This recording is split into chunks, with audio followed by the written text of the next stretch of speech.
¡Es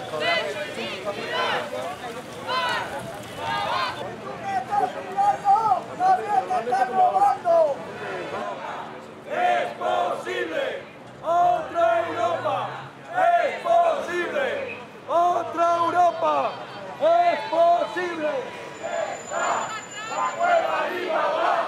¡Ahí está! ¡La cueva de Alibaba! ¡Ahí está! ¡La cueva de Alibaba! ¡Pan, trabajo, techo y dignidad! ¡Pan, trabajo, techo y dignidad! ¡Pan, trabajo, techo y dignidad! ¿Dónde está el dinero de Pujol? ¿Dónde está el dinero de Pujol? ¡Es posible! ¡Otra Europa! ¡Es posible!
Como poeta, pero con B. Bueno, nosotros en todo caso no estamos para que desde aquí nos deis explicaciones, porque si no estaríamos... Nosotros estamos para hacer acto de presencia y para decir que vamos a seguir camino para Bruselas, que en Bruselas, por supuesto, tenemos una serie de actos que ya conoceréis porque está circulando por las redes sociales. Bueno, el día 15 hay una manifestación delante del Consejo de la Unión Europea, que hay una reunión allí y seguramente será una manifestación potente con los sindicatos belgas y todas las columnas que van para allá. El día 15 hay una serie de actos sobre el tema de la deuda, sobre el tema del Tratado Transatlántico, de comercio e inversiones, sobre el tema de la migración, sobre el tema de la pobreza, sobre todos los temas que en este momento están cayendo sobre las espaldas de los ciudadanos, lo cual no podéis negar porque y más en países como Grecia, ¿no? Entonces es un momento duro para... Es un momento muy duro, pero sí que tenemos claro que esos 28 países que firmaron en 2009 el Tratado de Lisboa están incumpliendo muy gravemente el encargo que tienen de servicio hacia el bien común de los ciudadanos europeos. Ese incumplimiento tan grande es lo que va a dar lugar a una rebeldía importante en la Unión Europea y nosotros estamos dispuestos a tirar para adelante este proyecto hasta que las políticas reviertan absolutamente en la Unión Europea. Por vuestra parte, ha sido un obviar totalmente lo que se está desarrollando, todas las demandas que hay de la ciudadanía europea, lo obviáis totalmente y la Unión Europea sigue con sus políticas neoliberales de ajuste y de austericidio total. Entonces, nosotros tenemos que... Si puedo con eso, que una cosa es las instituciones y la otra es las decisiones políticas. Las instituciones son como un ayuntamiento y después hay elecciones y en las últimas elecciones salieron unas opciones. Las elecciones al Parlamento, el Parlamento tiene muy poca capacidad realmente de iniciativa legislativa. O sea, la Comisión y el Consejo. Hay un déficit democrático brutal en la Unión Europea porque el Parlamento no tiene poder. Entonces no nos cuentan, o sea, no somos ignorantes. Vale. Es muy difícil. Jeffrey. Mira, esto es un manifiesto que hacemos de Euromarchas, que os lo entregamos aquí para que le deis lectura con todos los puntos que nosotros estamos reivindicando, ¿vale? Perfecto. Entonces, nos gustaría que, si puede ser, nos entregues una fotocopia cuñada, como que lo hemos entregado. ¿Esto puede ser? ¿Una fotocopia? Sí, cuñada por la Unión Europea, como lo... Vale, gracias. Sí.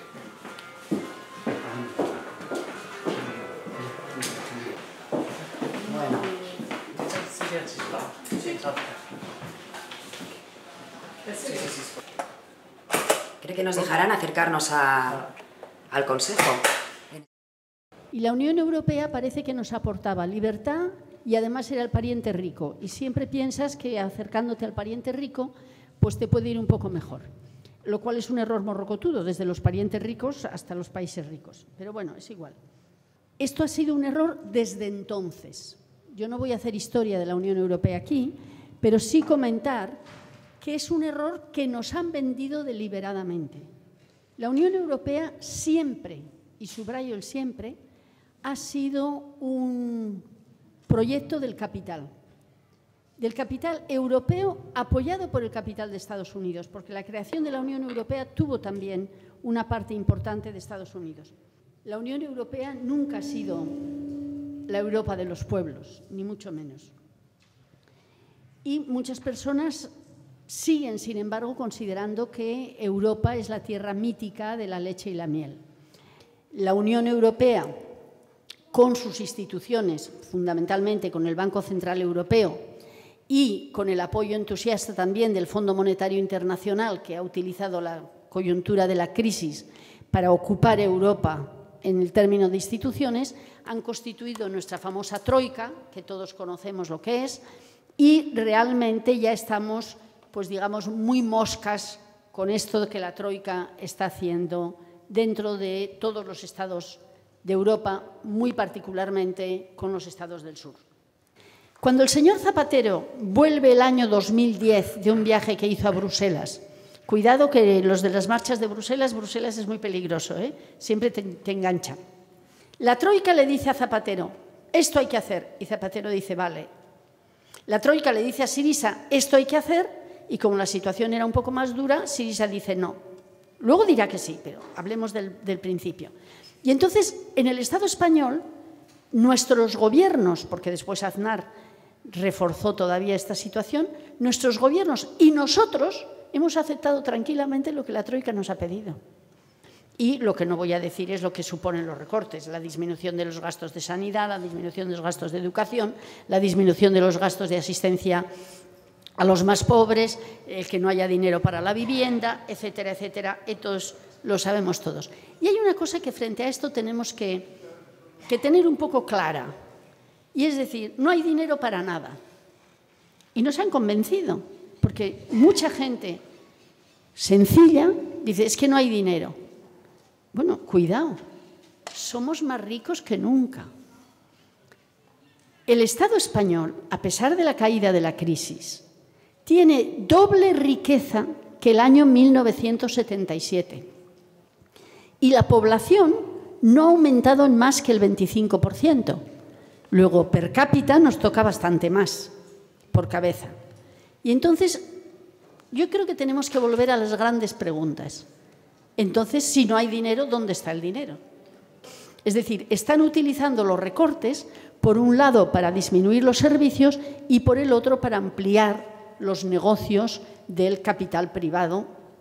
Cuando veáis la palabra competitividad, salir corriendo, porque es otro de los grandes trucos para intentar hacer la reforma laboral, para intentar disminuir los salarios, para intentar, yo me atrevo a decir, destrozar las relaciones laborales que había en este país. Han aumentado los impuestos porque que no ha aumentado el IVA, que no ha aumentado el IBI, que no han aumentado las tasas. Y incluso en la última reforma del IRPF que han hecho, que será un tema del que también tendríamos que estar hablando en lugar de hablar de otras cosas, realmente han hecho una reforma fiscal para favorecer a los grandes capitales. La culpa de que las pensiones no lleguen es porque hay muchos viejos. Y a ver si os morís de una puñetera vez. Esto lo dijo un ministro en Japón públicamente. A mí me enfada mucho cuando dicen eso, porque digo, no, si no lucháis, sí, no tendréis pensiones. Pero si luchamos, las pensiones son posibles. No hace falta comentar cómo ha aumentado la desigualdad y la pobreza, pero a la vez que aumenta la desigualdad y la pobreza, aumenta el número de millonarios. Y además, entre los más ricos del mundo hay unos cuantos españoles. Sin embargo, las mujeres continúan siendo más pobres y se ha legislado contra ellas en toda esta etapa. Y esto no lo ha hecho Europa, esto no lo ha hecho la Unión Europea. La legislación del aborto no la han mandado desde Bruselas. Esto lo ha hecho abiertamente los gobiernos españoles. Y lo mismo con el maltrato de las mujeres. El medio ambiente, no os cuento, no se puede luchar contra el medio ambiente porque hay problemas. Yo no sé si tenéis el humor de seguir la magnífica estafa que ha organizado Volkswagen. Es decir, la corrupción está siendo aceptada, siempre se ha aceptado en el capitalismo, pero ahora está siendo aceptada ya casi oficialmente. Si tú creas puestos de trabajo, te puedes permitir el lujo de hacer una estafa de la magnitud que se ha hecho con lo del automóvil. Se han endurecido las actitudes hacia los trabajadores extranjeros. Ser inmigrante en este momento es ya estar en una posición de tremenda dureza y tremenda dificultad.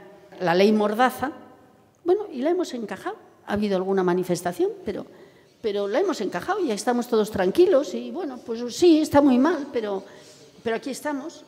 Y no se puede reformar Europa, o yo veo que es muy difícil, por ponerlo así, reformar Europa porque el capital es cada vez más poderoso. Y porque el capital está siendo cada vez más agresivo. ¿Es el euro el que causa todos los problemas? Esto sería un tema más técnico en el que no vamos a entrar hoy. Pero realmente no es el euro el que causa los problemas. Los problemas los causa la troika. Yo creo que lo que tenemos que soñar es con una sociedad no capitalista. No con una sociedad fuera de Europa o fuera de la Unión Europea que realmente tenga exactamente los mismos modelos y los mismos planteamientos. Insisto, ¿qué queremos ser? ¿Dinamarca? ¿Queremos ser Austria? ¿Queremos ser cualquiera de esos países? Bueno, a mucha gente le podría ir mejor, seguramente, pero no creo que los que luchamos por otra sociedad estemos luchando por eso. Lo que queremos luchar es por una sociedad diferente. ¿Y entonces qué hacemos? Pues yo tampoco no tengo la fórmula mágica, yo no sé. Creo que tenemos que luchar donde estamos, aquí y ahora. Y tenemos que luchar en las marchas, pero cuando volvamos de las marchas seguir luchando, como hemos luchado antes. Y que lo que tenemos que luchar es el día al día, en nuestra vida cotidiana, por obtener más y más poder, no poder institucional, poder popular. Pequeñas acciones de lucha, pequeñas acciones de, como decía Miren, de activismo en nuestros barrios, en nuestros vecindarios, en nuestras escuelas, etcétera, en las escuelas de nuestros niños. Eso es luchar contra el capitalismo, pero también creo que es combinable con esta lucha por el marco que define. La cosa es tan sencilla y tan difícil como tener esa idea de sociedad y construir una estrategia para llegar a ella. ¿De acuerdo? Y ahí la estrategia pues, es donde tenemos que discutir, ¿no? Qué caminos tomamos, qué plan tramamos y ponemos en marcha para poder llegar en un plazo razonable a ese cambio social, ¿no? Con la entrada de Grecia en la Unión Europea en el año 81 se liberalizan, como sucede también en España en el 86 y en los diferentes países que pasan a formar parte de la Unión Europea, se liberalizan los mercados, los diferentes sectores de la economía y entre ellos el bancario, el financiero. A principios de los años 80 el Estado griego, la República griega, tenía solo un 20% de deuda sobre PIB, una deuda pública pequeña en términos macroeconómicos, y eso, como digo, cuando una deuda pública es pequeña, el tipo de interés, porque el Estado es solvente, el tipo de interés es bajo en general. Pues lo que vemos durante esa década es que los tipos de interés son muy altos. Y como digo, esto es una subvención a la banca, ¿no? Tiene relación con esta entrada de Grecia en la Unión Europea. Como decía Miren, una Unión Europea que es un marco institucional destinado a aumentar las ganancias del capital y a regular la sociedad desde este modelo, ¿no? Para que nos hagamos la idea, en todo este periodo, estas 2 décadas que os explicaba, casi 3, hasta que se inicia la crisis, los gobiernos se han ido alternando entre el Partido Socialista y el que sería el Partido Popular, que es Nueva Democracia. Son bastante parecidos y de la misma familia que el PP y el PSOE en España, ¿no? Vemos que los acreedores de Grecia, o sea, los que tenían en realidad los títulos de deuda de la República Griega, eran principalmente bancos alemanes, bancos franceses, bancos británicos y bancos americanos. Un 80% de la deuda de Grecia, que era una deuda considerable, superaba los 200, si no me equivoco, en el 2010 llegaba a los 240.000 millones de euros, estaban en manos de bancos. Entonces, si en ese momento no hubiera habido ese rescate, seguramente el Estado no hubiera podido pagar toda la deuda que se debía, y eso hubiera significado una pérdida para esos bancos que hacía poco tiempo, pocos meses, habían sido rescatados. Entonces yo creo que es importante quedarnos con este titular, ¿no? Que el rescate a Grecia, o los rescates que hemos visto a Grecia, no eran rescates a Grecia, no eran rescates a la población griega, no eran rescates al Estado griego, no tenían que ver con el pago de una deuda que debía la población griega, que ya hemos visto que se generó por intereses financieros, por intereses industriales de unas élites griegas, etc., sino que esos rescates en realidad lo que estaban era salvando por segunda vez a los grandes bancos europeos y a los grandes bancos americanos. Esto yo creo que es el titular de la noche, ¿no? O sea, al menos de mi charla, yo creo que es importante registrarlo, que todo lo que hay detrás de esta crisis en realidad es una crisis bancaria, una crisis del sistema financiero y una crisis del sistema capitalista. Entonces, continuando por esta lógica, se llega al 2012. El 2012 es el segundo rescate. Se llega a esta crisis, se llega a este punto y se decide hacer una reestructuración de la deuda, que una reestructuración de la deuda es un eufemismo, de alguna forma es cuando los acreedores dicen, bueno, vamos a sentarnos, como veo que no lo puedes pagar, vamos a reducir un poco el monto de la deuda. Se hace esto después de 2 años, cuando ya han tenido tiempo los bancos de quitarse la deuda de sus balances. Esos bancos que habían sido de alguna forma rescatados una vez y a los que se les da 2 años de tiempo con el rescate a Grecia, lo que se consigue es darles ese tiempo para que ellos puedan vender toda esa deuda y protegerse contra un posible impago. Y ahí se hace ese segundo rescate con una reestructuración que lo que hace es reducir la deuda en 100.000 millones de euros. Pero al lado, eso implica obviamente, siempre que hay un rescate, un plan de ajuste de este tipo, como se lleva haciendo desde los años 80, hay una serie de condiciones que siempre son el mismo patrón neoliberal, de austeridad, que son de liberalización de los mercados, privatización del patrimonio y del sector público, y el deterioro de los derechos sociales y laborales, ¿de acuerdo? Y la apertura de los sectores exportadores hacia, podríamos decir, los estados acreedores, ¿de acuerdo? Entonces, en el 2012, los acreedores y los centros de poder de la eurozona deciden que ya se puede hacer esta reestructuración. Como os digo, se reduce la deuda en 100.000 millones de euros, pero en realidad, por un lado se reduce la deuda, se hace participar a los acreedores privados en esta reestructuración, se protege la deuda que es con acreedores públicos, o sea, la del primer rescate, que se debe a otros estados de la eurozona, esa no se toca, y solo se toca pues, la de bancos, fondos de inversión, fondos de pensiones, etcétera, etcétera, y se reducen 100.000 millones.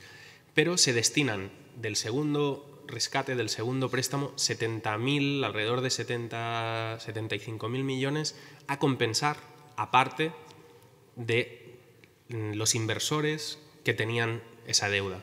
Y los únicos que acaban perdiendo son fondos de pensiones normalmente públicas, del sector público griego. O sea, los pensionistas griegos, los trabajadores griegos son los que acaban tomando esa pérdida, esa reducción del valor de la deuda. En cambio, se destinan 40.000 millones ese rescate, que es el segundo rescate, el primero era de 100.000 millones, el segundo era de 130.000 millones, se destinan 40.000 millones para los bancos griegos, porque asumen pérdidas con esa quita de la deuda, se les da 40.000 millones y luego se dan si no me equivoco, unos 35.000 millones para compensar a inversores extranjeros que también pueden haber sufrido pérdidas por esa quita. Y al final los que acaban perdiendo, como digo, son trabajadores, sobre todo trabajadores del sector público que tenían fondos de pensiones que habían invertido en deuda de su propio país. ¿De acuerdo? Entonces, continuamos en esa lógica. Se vuelve a implementar una austeridad, otra vez más dura aún, y nos situamos a finales de 2014. En este momento el segundo paquete, segundo rescate lo implementa lo que sería el PP, porque el Nueva Democracia, el primer gobierno de los socialistas, entra en quiebra política después de implementar el primer rescate. Papandreou, el presidente que os contaba que había invertido en estos activos, propone un referéndum que en el momento es casi un referéndum para la salida del euro, y desde Europa le dicen tú no puedes hacer esto, y lo retira, y ahí entra el partido como digo, en quiebra política, pierde las elecciones y ahora casi ha desaparecido este partido, y llegamos a la victoria de Syriza a principios del 2015 con como os digo, gobierno de izquierdas radicales, eso es lo que significa, o coalición de izquierdas radicales, eso es lo que significa Syriza, y gana las elecciones con una propuesta de reformar Europa, de lo que propone Tsipras, ¿no? Además es una propuesta muy personalista, ¿no? con un secretario general y un candidato que es muy emblemático, que hace buenos discursos y que gusta mucho a la gente, que dice que es europeísta, no quiere romper con Europa y no quiere salir de la eurozona, pero a la vez va a convencer a sus socios de que es mejor para todos dejar de hacer las políticas de austeridad. ¿De acuerdo? Pues vimos lo que sucedió. Esa es la estrategia, y ese es no solo estrategia electoral, sino también estrategia de gobierno, y vimos lo que sucedió pocos días después de que este gobierno entrara a gobernar. El Banco Central Europeo les cortó a los bancos griegos la línea de liquidez, el Main Refinancing Operations, que es la línea de... estas palabras en inglés significan la línea general de crédito a los bancos, y les pasó la provisión de liquidez, o sea, el dinero que usan los bancos para sus operaciones del día a día, a una línea de emergencia que es 13 veces más cara. Con esto consiguió dos cosas. Por un lado, poner miedo en el sistema bancario, en los depositantes griegos, que su primera reacción fue empezar a quitar los depósitos e irse, quitar sus ahorros del país, y en segundo lugar, encarecer los costes de financiación de los bancos, que lo que hizo es generarles pérdidas, o sea, deteriorar sus balances, ¿no? Y eso con un gobierno que era amigo a las instituciones europeas, ¿de acuerdo? A pesar de haber ganado, los votantes se han equivocado y van al día siguiente van a Bruselas a intentar volver a negociar, y en este caso lo que se les pone encima de la mesa es aún peor. Es un tratado, un acuerdo aún peor del que venían, y con un ensañamiento patente, ¿no? O sea, y además con amenazas que se dan antes de ese referéndum y después del referéndum. Antes del referéndum escuchamos a Sigmar Gabriel y Martin Schulz, que son dirigentes del Partido Socialista alemán, uno de ellos el presidente del Parlamento Europeo, a Jean-Claude Juncker también, que es el presidente de la Comisión Europea, decir que si la gente vota no en el referéndum significará que Grecia saldrá de la eurozona, cuando, según los tratados de la Unión Europea, es ilegal expulsar a un país de la eurozona o es ilegal expulsarlo de la Unión Europea. Por tanto, esas amenazas es una intromisión en la soberanía, una intromisión en la ley nacional, una transgresión del funcionamiento normal de las democracias en los diferentes Estados miembros, en este caso en Grecia. Y luego, esto está publicado en periódicos griegos, hasta se le llega a amenazar al primer ministro con que si hay una salida de la eurozona se van a escuchar tanques en las calles de Atenas. Entonces, el primer ministro, Alexis Tsipras, decide que tiene que capitular y tiene que desoír lo que le ha dicho su población.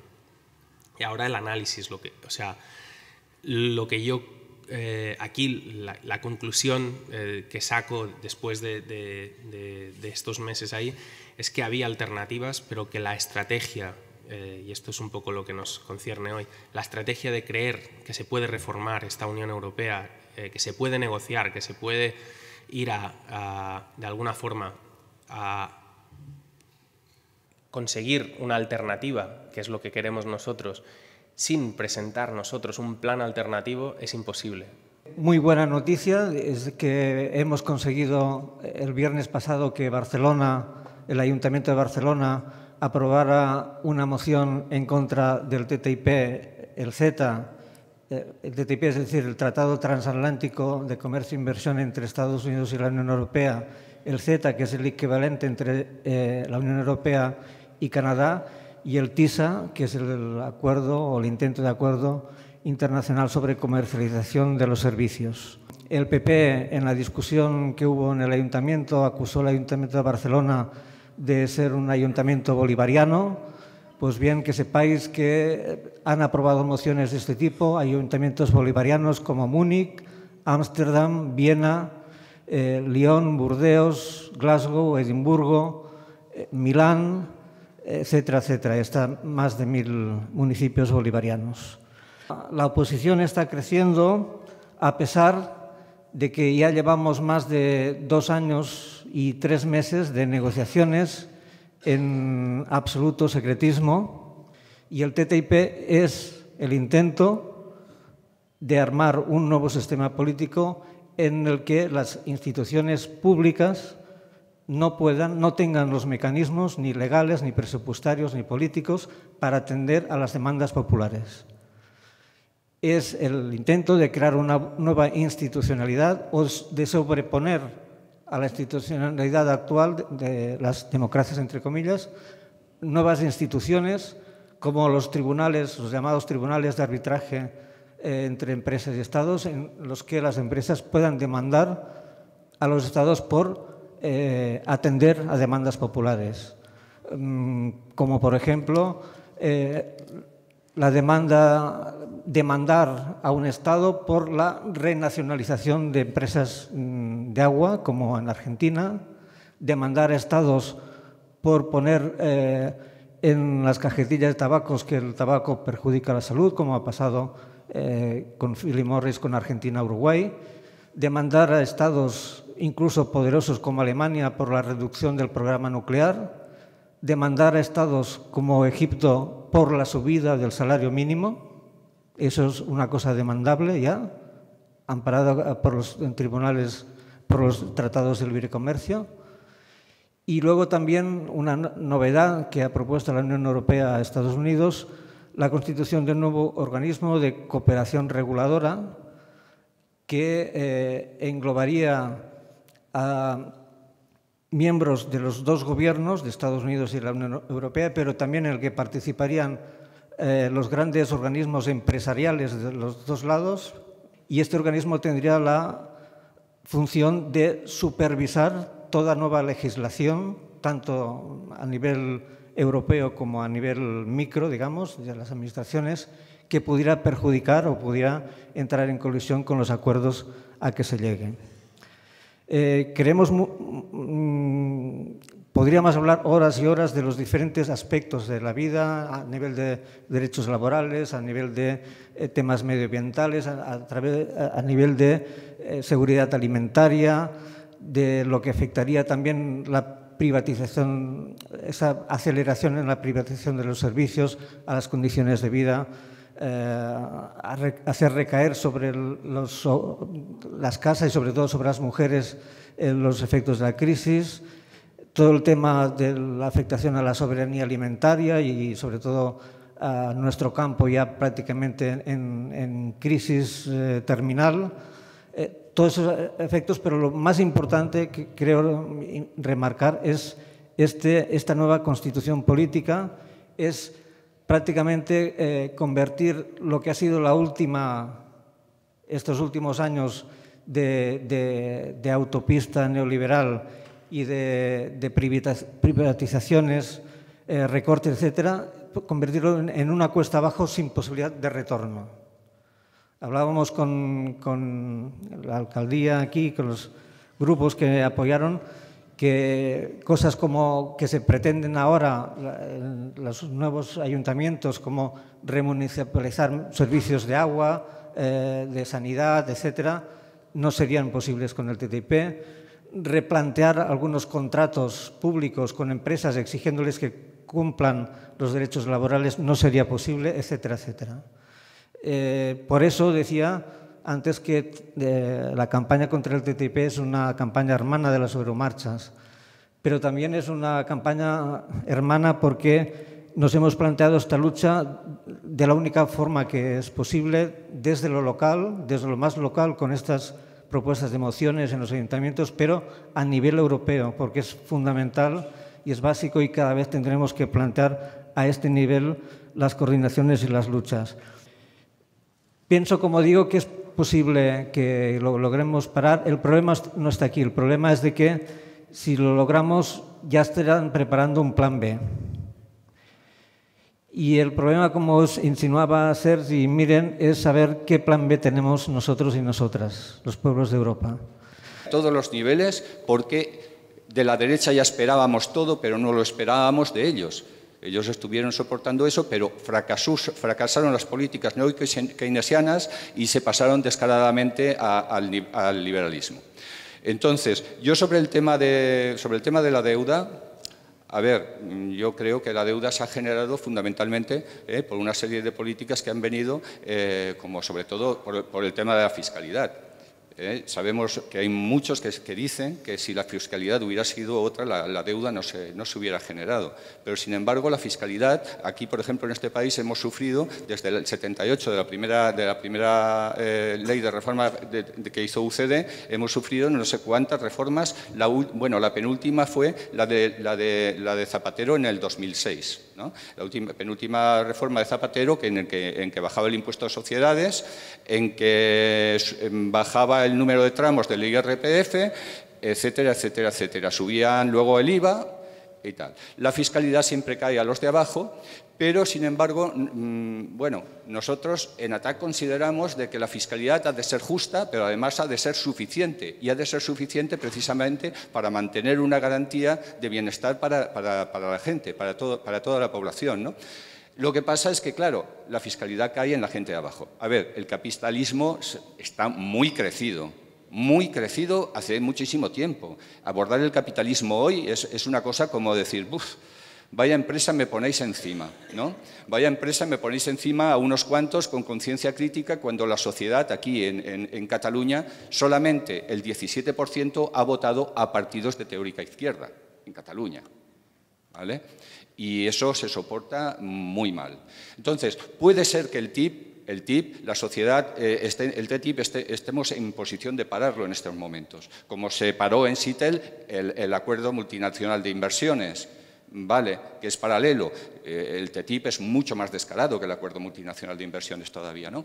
pero puede ser, ¿por qué no? Puede ser que si hacemos fuerza, que si luchamos, que si vamos a manifestarnos a los gobiernos cuando tienen que tomar decisiones, sobre todo a la Unión Europea, puede ser que digan, ostras, la cosa se está poniendo un poco fuerte, tenemos a la gente revolucionada, ¿no? Ahora, el tema de la deuda nos lo han cogido de una manera. Yo un poco discrepo de Sergi en este tema, y discrepo porque, a ver, yo pienso que Tsipras no tenía otra salida que hacer lo que ha hecho. Y no tenía otra salida que hacer lo que ha hecho porque a todos nos hubiera gustado que hubiera elegido la alternativa B construida y que además se anunció y tal. Pero la realidad es que la debilidad de Grecia, que constituye el 2% del PIB de la Unión Europea, y la falta de solidaridad que en general hay entre países, porque digamos que la Unión Europea la constituyen 27 países, 28 en este momento, que son totalmente autointeresados, porque el sistema de competencia, vuelvo a decir, que es el capitalismo, en su fase medular, tocando hueso, es el sistema de competencia, ha hecho que la solidaridad desaparezca de Europa. Todos nos vemos ajenos los unos a los otros. Yo pienso que nos vemos ajenos. ¿Vosotros creéis, primero, quién va a ser el que en los estados tal y como están ahora, adopte la decisión, valiente él, de decir, me voy del euro? En este momento impensable. ¿Quién iba a ser el valiente que desde Grecia iba a decir me voy del euro? A todos nos gustaría que hubiera un conejillo de Indias que nos abra camino, pero claro, el que está en el poder tiene que pensar qué va a causar eso en su pueblo y tener una certidumbre que eso no va a ser peor que la decisión que adopta. Y eso es un tema que es muy duro. Muy duro. Conejillos de Indias, a veces no podemos lanzar como conejillos de Indias a los compañeros de un pueblo griego que está muy debilitado y que no tiene lazos de solidaridad. Porque puede significar una autarquía y el mercado, como ha dicho también, miren, y en eso estoy de acuerdo, va a ser muy duro con Grecia, esté dentro o esté fuera, porque tiene armas para todo y además está globalizado. Que primero humilla y segundo es la liquidación del Estado griego. Pensar que hay futuro en esto, que podemos decir la clase media podrá continuar siendo clase media dentro de lo que acaba de firmar el gobierno griego, es inconcebible. Hay un 72% de paro en mujeres jóvenes, un 62% de paro en hombres jóvenes. Acaban de poner en marcha un fondo de privatización de patrimonio público que tiene que privatizar 50.000 millones de patrimonio en los próximos años.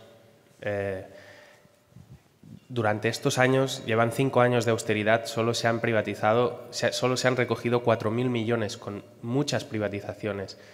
Los recortes han sido brutales, llevan 20% del presupuesto recortado. Nosotros en España ha habido 8 puntos de recortes y son recortes muy importantes. Lo que se está haciendo en Grecia, la sociedad griega está en estado de descomposición. Es una economía de guerra. Si continuamos con una lógica de conservadurismo, de conservar lo poco que nos queda, nos vamos al infierno. Entonces, primero eso. Y segundo, que no estoy de acuerdo con el hecho de que no había alternativa. Grecia, el gobierno griego, desde enero ha pagado 7.000 millones al FMI en diferentes plazos de vencimientos de deuda. Ese dinero, 7.000 millones, es mucho dinero para poder gestionar una transición. Si uno es poco, pero es mucho. Si ese dinero se le da al acreedor, al enemigo que te está intentando derrumbar y hundir, entonces sí que estás vencido. O sea, obviamente, cuando uno quiere hacer una transición, tiene que poner en marcha también una economía de guerra, no nos engañemos. O sea, están en economía de guerra, pero es una guerra de los ricos contra los pobres. O sea, si realmente estamos haciendo algo aquí, o sea, realmente tenemos la esperanza de que cambie alguien más que simplemente resistir por resistir, tenemos que ser ambiciosos. Y ambicioso significa saber que hay una travesía por el desierto. Y si uno quiere tirar adelante, como digo, enfrentar el conflicto, tiene que pasar por ese periodo de 4 o 5 años en que las cosas son muy duras. Y eso significa poner en marcha refundar el sistema financiero, nacionalizar los bancos, crear una nueva moneda y reindustrializar el país, dejar de estar atados de pies y manos por las importaciones y la dependencia del exterior. Y eso no significa poner en marcha una autarquía. Eso es una confusión. Porque el tener una propia industria y tener un plan para la propia economía, poner en marcha el primer sector y el segundo sector de la economía, no significan que uno sea autárquico. Uno puede tener relaciones internacionales, pero significa no estar atado de pies y manos dependiendo de tratados de este tipo. Obviamente, para eso, como decíamos, necesita uno la fuerza social del pueblo, que el pueblo se lo crea, pero es que Grecia tuvo el momento. Grecia tuvo un momento, el día 5 de julio, la población fue a votar en masa y dijo basta. Y el gran error, y algunos lo llaman traición, eso lo juzgará la historia, es decir, tengo la oportunidad de mi vida, la oportunidad que ha tenido la izquierda en las últimas décadas, y decimos que no se puede hacer nada. Pues si esa es nuestra lectura, que no se podía hacer nada más, entonces para mí apaga y vámonos. Esa es mi lectura. Y como digo, seguramente planear una salida del euro de un día para el otro, pues obviamente era difícil, pero es que el error venía de 7 meses de gobierno y venía de una estrategia de inocencia y de mala interpretación y de mal análisis de lo que es la eurozona y de lo que es el capitalismo y contra lo que se está luchando. Si realmente alguien quiere romper el cascarón y quiere empezar este efecto dominó.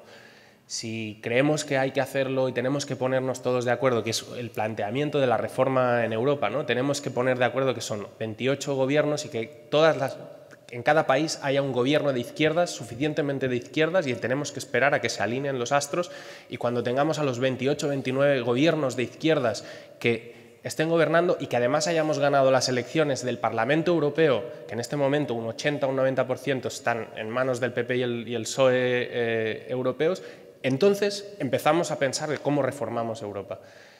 Yo creo que eso no va a suceder en las próximas 10 generaciones, 20 o 30 generaciones. Entonces, aquí el dilema que tenemos es fácil. Si queremos resistir y que vaya subiendo la marea, o nos planteamos cómo, desde una estrategia estatal, nacional, podemos romper con esta Europa y después construir una nueva. Pero estas instituciones y este marco no nos sirven. Y esa es mi posición y lo que creo que va a ir decantándose durante los próximos años. Si no cogemos esta posición radical y a la vez constructiva, creo que no tiraremos adelante.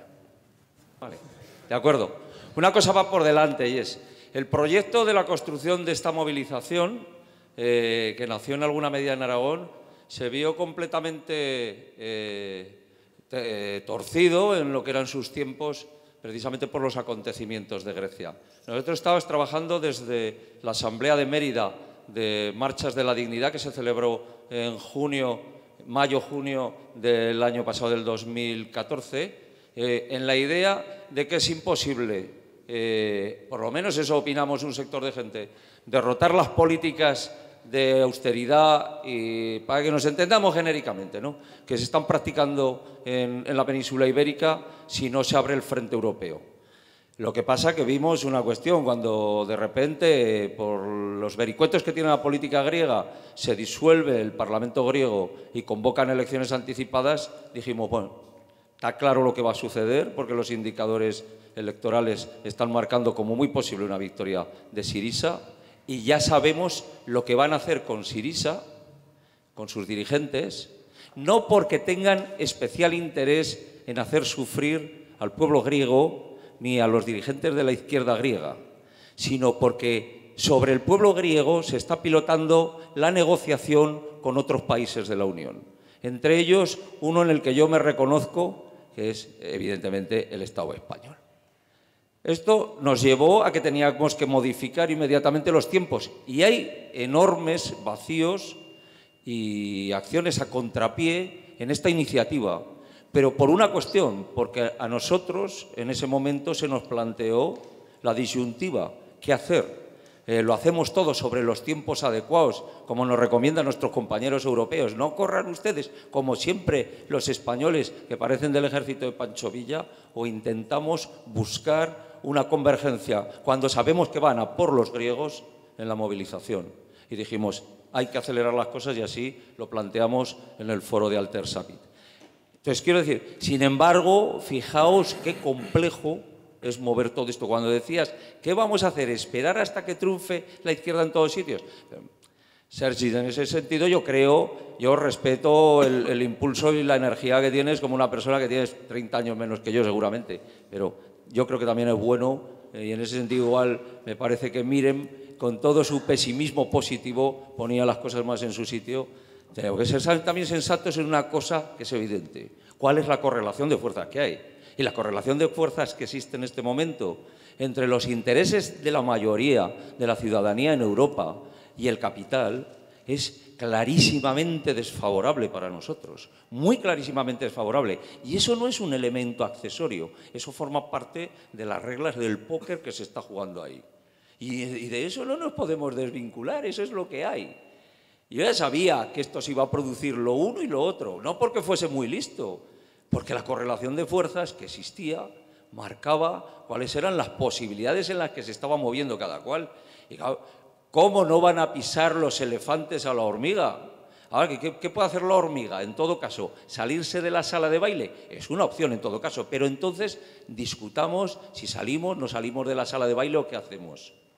Esta es mi opinión. Entonces, yo creo que sobre todo es absolutamente respetable opiniones en un sentido o en otro, pero yo creo que tenemos que huir de una cuestión maniquea que se está planteando por parte del poder y que es un error garrafal.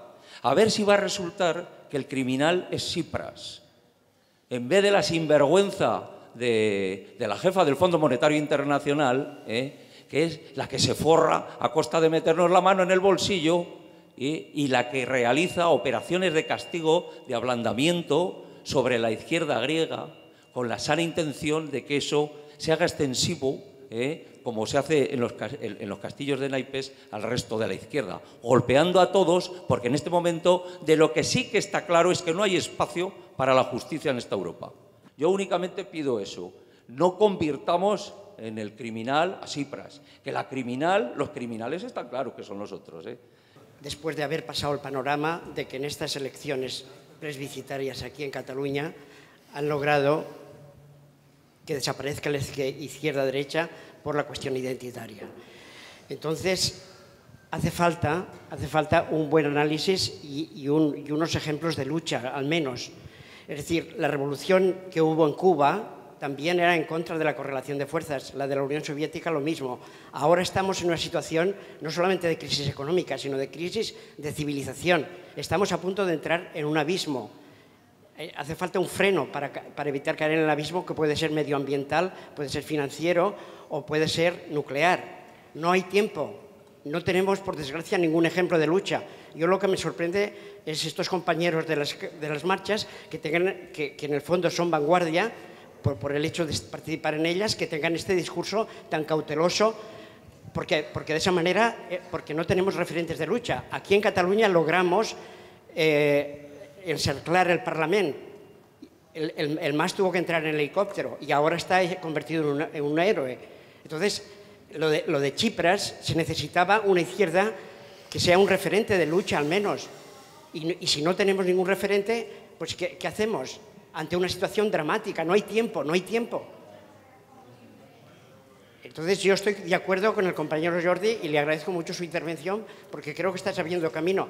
Este fin de semana va a haber aquí unas jornadas de salir del euro, aquí mismo, con muchos economistas críticos que están elaborando una alternativa, como propugnaba Jordi.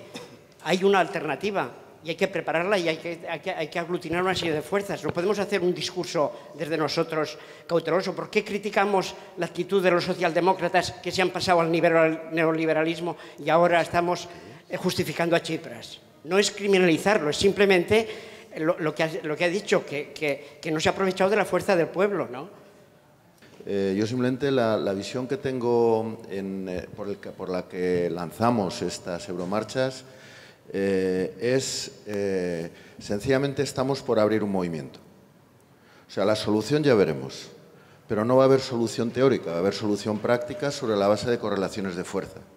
Y entonces estamos por iniciar el cambio de la correlación de fuerzas desde una posición obviamente crítica. Este es el país en Europa en estos momentos que tiene más capacidad de movilización social, quizá detrás en términos relativos, que Bélgica. Francia está asolada, Italia está asolada, Grecia está asolada, pero no por Tsipras, está asolada desde antes de Tsipras. Los movimientos sociales están asolados desde antes de Tsipras, con una contradicción, es decir, una emergencia política y una situación de dificultades enormes para la movilización social. Y no lo digo yo, me lo dicen mis compañeros que están allí en los movimientos del agua, que hace un año podían poner gente en la calle y en el último tiempo no pueden poner ni la 10ª parte de gente que ponían hace un año. Y repito, no es un fenómeno de los últimos meses, ha podido agravar con la situación, la evolución del tema de Grecia. Bueno, en esa situación obviamente no es para ser optimistas, pero nosotros lo que pensamos es que el cabreo, lo que hemos visto en este país, aquí ¿quién había calculado el 15M? A ver, que me lo diga alguien. ¿Quién había calculado que se podía producir un cambio de movilización social en ese contexto de cabreo? Yo, desde luego, que llevo en esta movida pues muchísimo tiempo, no. Y no conozco a nadie de mi entorno que lo hubiera calculado. Fue una sorpresa general en la clase política, en los movimientos sociales mismos, los movimientos que existíamos.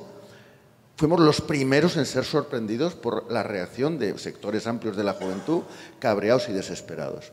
Bueno, eso expectativamente se va a acabar produciendo porque es una reacción humana ante una situación difícil que se va a endurecer más. Bueno, pues nosotros iniciamos el proceso de rebelión.